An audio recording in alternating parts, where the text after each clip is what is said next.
Okay, let's unpack this.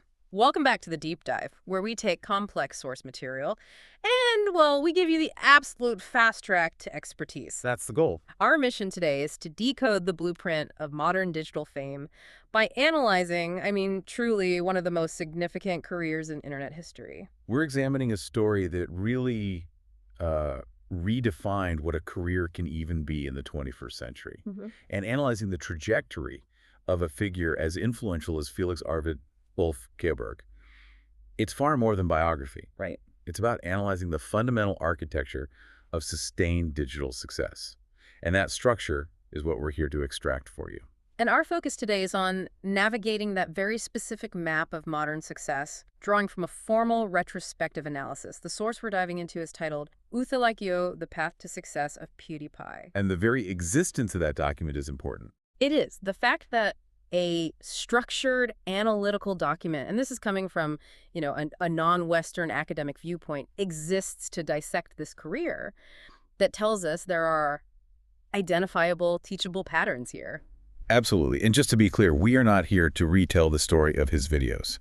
Our mission is to distill the core analytical stages and the defining strategic moments that this document identified. We're turning a vast, chaotic, decade-plus career into actionable knowledge. Structured, actionable knowledge. That's it exactly. Okay, and here's where it gets really interesting for me.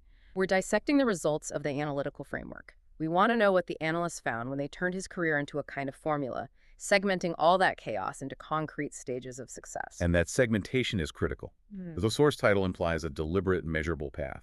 It forces us to stop viewing his journey as just, a series of random viral hits. Yeah, just luck. Right. And to start seeing it as a structured narrative or a blueprint. Yeah. The analyst's job is to define what success even means here. Not just subscriber numbers, which are fleeting, Of course. but things like influence, commercial adaptation, and maybe most importantly, longevity. And that's the aha moment for you, the listener. It means the source doesn't just chronicle events, it establishes causality. It's saying this decision led to that expansion, which then demanded this pivot. Yes. But I have to ask, isn't segmenting a career this long always a bit of, retroactive fitting? Does the analysis ever suggest that some of the early success was just pure, unadulterated luck? That's a great question, because every path has some randomness. But the source material focuses on the point where luck transitions into a system. Yeah, okay. It argues that Kjellberg's real strategic genius wasn't that initial flash of virality, but his ability to instantly professionalize that initial exposure. The document suggests the path has three macro phases: the defining niche, the scalability engine, and finally what it calls strategic decoupling. That sets us up perfectly for our core deep dive. So let's start with the foundation. Phase 1, the defining niche. You can't chart a successful path without understanding where someone inserts themselves into the market. What did the analyst identify as the specific foundation of his initial success? Well, the source material labels the initial concept as high-velocity emotional proxy gaming. High-velocity emotional proxy gaming. Okay, what does that mean? It means it wasn't just about playing horror games. It was about serving as an emotional proxy for the viewer. Kjellberg's immediate, unfiltered, and frankly highly performative reactions to high-tension games generated this incredible bond with his initial audience. The bro army, right? The bro army, exactly. So the product wasn't the game itself. The product was the raw, immediate emotional response to the game. Precisely. The source notes that this was a fundamental differentiator in the early 2010s. While other channels were focused on technical skill or polished reviews, Kjellberg provided authenticity through vulnerability. That's a great frame. The analysis points out that his initial content, despite being, technically unpolished, achieved engagement rates that were astronomically higher than competitors. Wow. Because the content was an emotional mirror for the viewer. And the source probably documents that niche selection as a brilliant move, right? Right. Even if it was accidental, because those specific genres, indie horror, had this massive potential for reaction content that was just so easily shareable. It was inherently viral. Yes, and the document identifies a specific critical mass point around 2012, where this emotional connection combined with his high-volume output fully cemented the niche. He wasn't just a gaming channel anymore. He was a personality. He was a personality. Yeah. And that personality was the key asset that the source material says allowed him to move into phase 2, Scalability. Let's move to that then. Phase two, the scalability engine and audience growth. This is where the foundation transforms into a massive organization. The analysis must dissect the systems that enabled that jump from thousands to, what, tens of millions? How does the source explain this explosive growth? The source identifies the scalability engine as having two main drivers. The first was sheer disciplined volume. The analysis points out periods where his upload frequency exceeded all rivals, effectively monopolizing the new content feed on the platform. Just flooding the zone. Pretty much.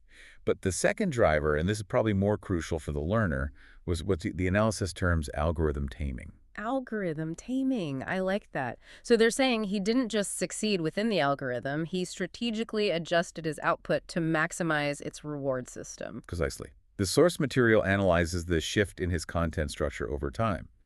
Initially, the content was long, it was episodic, but as the platform began favoring watch time and click-through rate, the analysis shows this deliberate, subtle shift. Toward what? Toward more consistent thumbnail branding and video titles designed for discoverability, even if it meant sacrificing some of that narrative depth.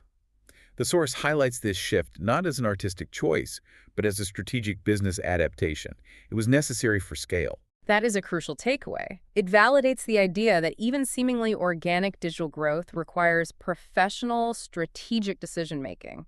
I mean, it's comparable to corporate governance. It is. The path documented here shows a creator who understood the platform wasn't just a stage. It was a distribution mechanism that had to be optimized daily. And moreover, the analysis looks at the transition to multi-platform engagement. Growth wasn't just measured by YouTube subscriptions. The source highlights how Kjellberg leveraged secondary platforms like early Twitter and Tumblr to solidify the community identity. Right, the bro army again. Turning simple viewers into active, self-policing brand evangelists who drove further organic reach. The core scalability mechanism was converting passive consumption into active participation. Okay, so that brings us to the ultimate test of any digital career, phase three. This is probably the most complex chapter in the source material: adaptation and longevity. You can scale quickly, but maintaining relevance for over a decade in an industry that turns over every 18 months, that requires constant reinvention. It does. So what specific long-term strategy does the source document? This phase, which really spans most of the second half of his career, is labeled in the document as a period of strategic decoupling. Strategic decoupling. The analysis reveals that Kjellberg realized that the high-velocity emotional proxy gaming niche was finite. To ensure longevity, he had to decouple the audience's loyalty from the genre and reattach it to the personality. And pivoting a personal brand is exponentially harder than pivoting a corporation. You can't just fire the CEO because the CEO is you. The CEO is you, and your audience like the old product. That's right.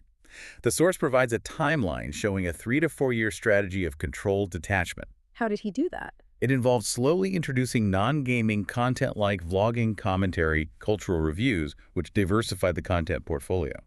The analysis suggests that this was a massive risk. He faced numerous periods of subscription stagnation and negative feedback when abandoning old formats. So the analysis treats those risky pivots not as like an artistic whim, but as necessary survival mechanisms. Absolutely. The source frames it as a series of strategic retreats and advances.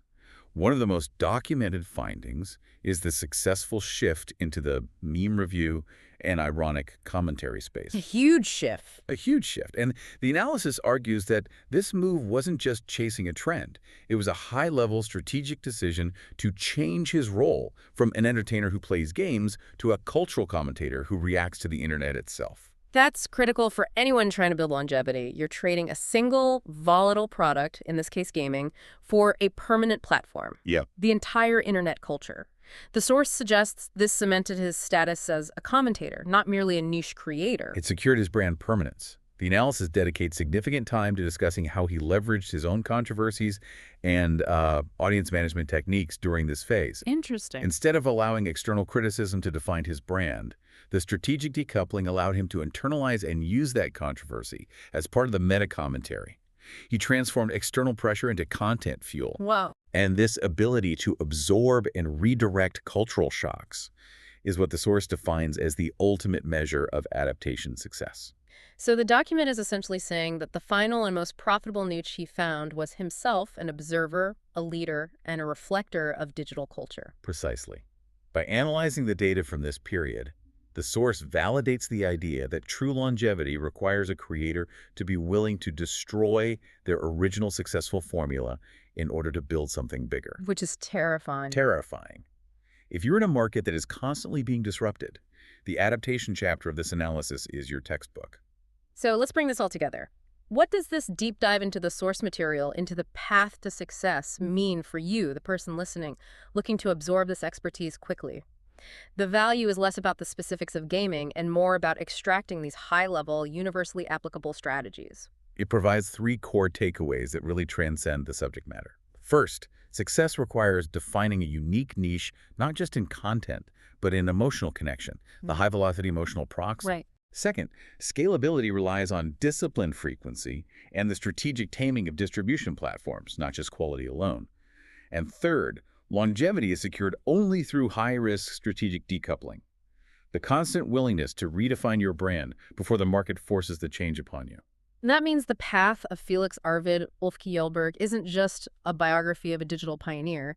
It's the blueprint for how anyone, a CEO, an entrepreneur, a creator, must operate in a volatile, hyper-connected economy. It's kind of an MBA in adaptability. It encourages you to analyze your own field through this lens. Which of these structural elements, the niche definition, the mechanics of growth, or the requirement for radical adaptation, are you currently prioritizing? Every industry today requires this kind of strategic foresight. So to summarize the core insight one last time, we use the formal analytical framework